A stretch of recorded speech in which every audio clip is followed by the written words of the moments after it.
Hey, how is it going again, Guardians? LVnative here with another Destiny video. Today we are going to be doing a little bit of a build video for the Sunsinger class, the Forgotten Warlock class that almost no one is using anymore, but it is still very potent and a very viable option to run. Before we get into that, let's go ahead and take a quick look at the feature comment of the day. And today's feature comment happens to come to us from Diamond Ninja, and he says, "Can I be featured comment for my birthday? It's March 2nd. Well, it's March 2nd, so happy birthday, man. And remember, guys, if you want to be the featured comment of the day, all you gotta do is smack that like button, leave a comment in the section below, and I just might pick yours to be the very next featured comment of the day. Alright, so let's go ahead and take a look at the Sunsinger class and see what we're running with. Right at the top, you can see we're going with max armor and recovery. If you've seen most of my other build videos, you'll know that I don't pay that much attention to my agility. I would much rather have max survivability, but feel free to build it any way that you like. Let's start things off with our grenades. So you got the solar grenade. Grenade that creates a flare of solar light which continually damages enemies trapped inside. Firebolt grenade, a grenade that unleashes bolts of solar light at nearby enemies. And the good old fusion grenade, the sticky, the explosive grenade that causes bonus damage when attached to its target. You stick it and you forget it. And that is going to be the option that I recommend going with, guys. These can be very situational and pretty good as well. The firebolt grenade in particular used to be extremely overpowered, but once they nerfed Viking Funeral right here, all that went out the window.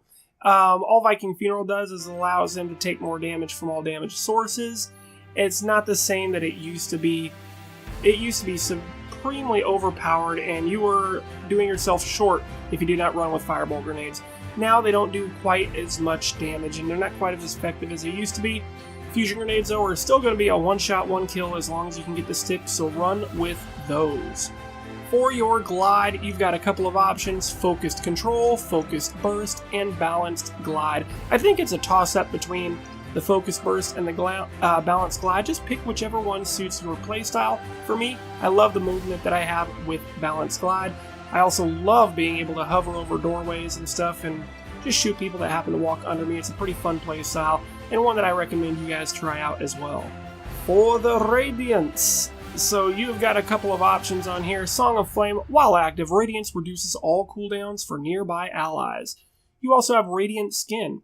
While active, Radiance reduces incoming damage. If you are playing sixes, it is my recommendation that you go with Radiant Skin and you don't, ever feel afraid to pop that super.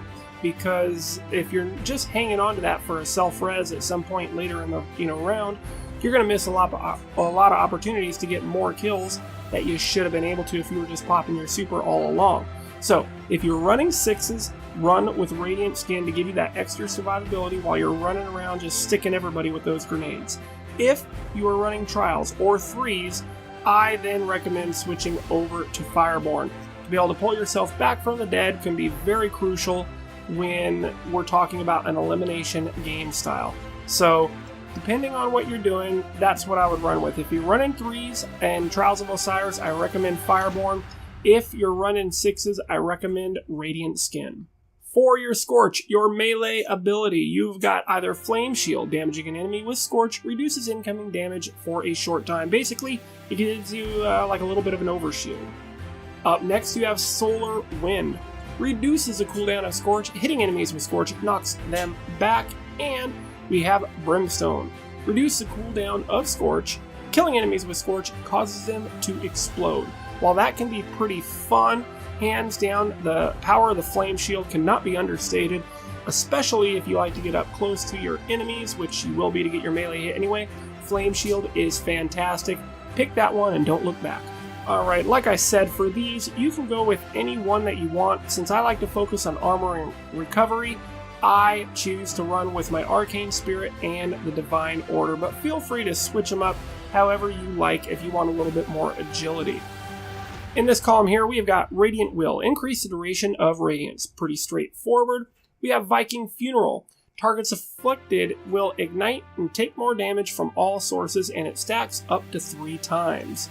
And Sunburst. Killing an enemy with Scorch generates an orb of light.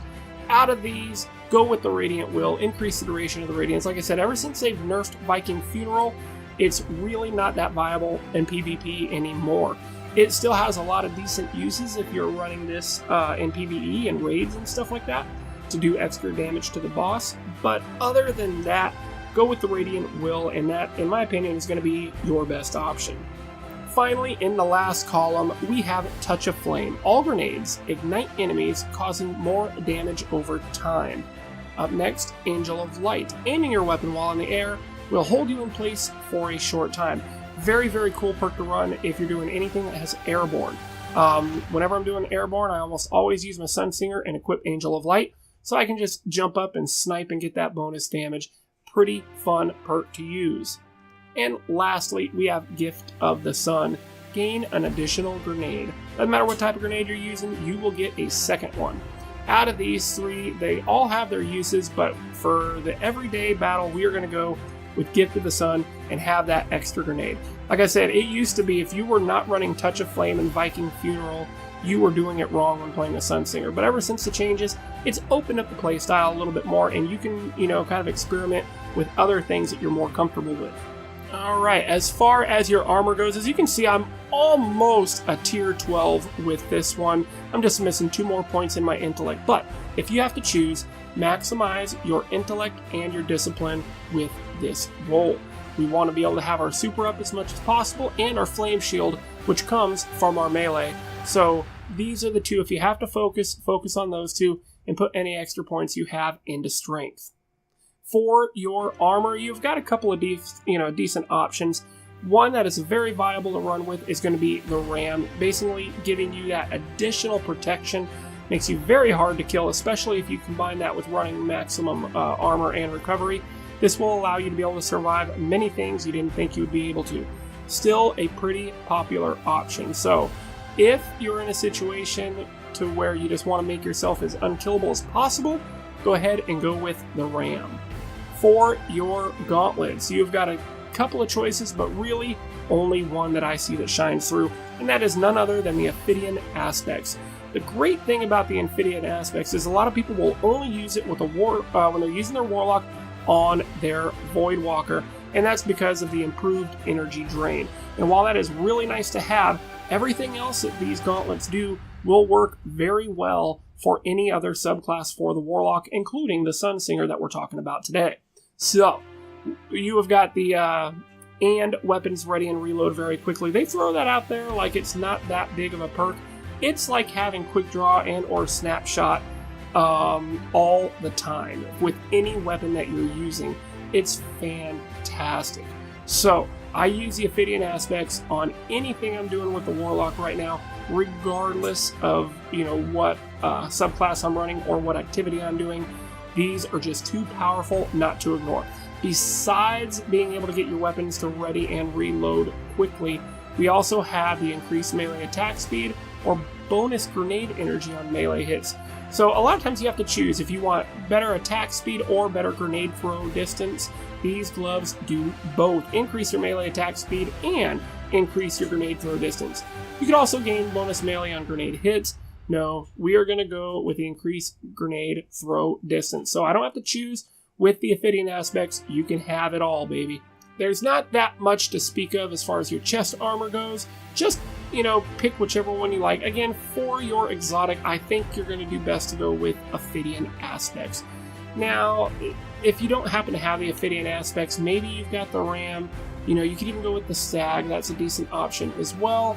It really is just situational. But if you do have the Ophidian Aspects, I recommend, just leveling those up as high as you can and use those with all 3 subclasses. And at the very bottom here, I am going, of course, with the Memory of Gelion. Gets you the detailed radar, and your radar persists when sighting with your primary weapons. So that's pretty much it, guys. That's it in a nutshell. I hope you enjoyed this video, found it useful, helpful, entertaining, all the above. If you did, go ahead, smack that like button. It really helps my channel out a lot. And in the comment section below, I want to hear from all the Warlocks out there. I want to know if you run Sunsinger, and if you do, what difference you do in your build from what I'm running in this one. I'd love to hear your guys' opinions and options out there, because I'm not saying I have the best possible build. This is the build that I particularly like to use whenever I run the Sunsinger, and I've had a lot of success and fun with it, and I think you will as well. So go ahead, give it a try, but like I said, in the comments below, let me know of any improvements or any changes that you do when you're running your Sunsinger. So that's going to do it, guys. As always, this is LVnative. You guys are awesome, and I will see you in the next one.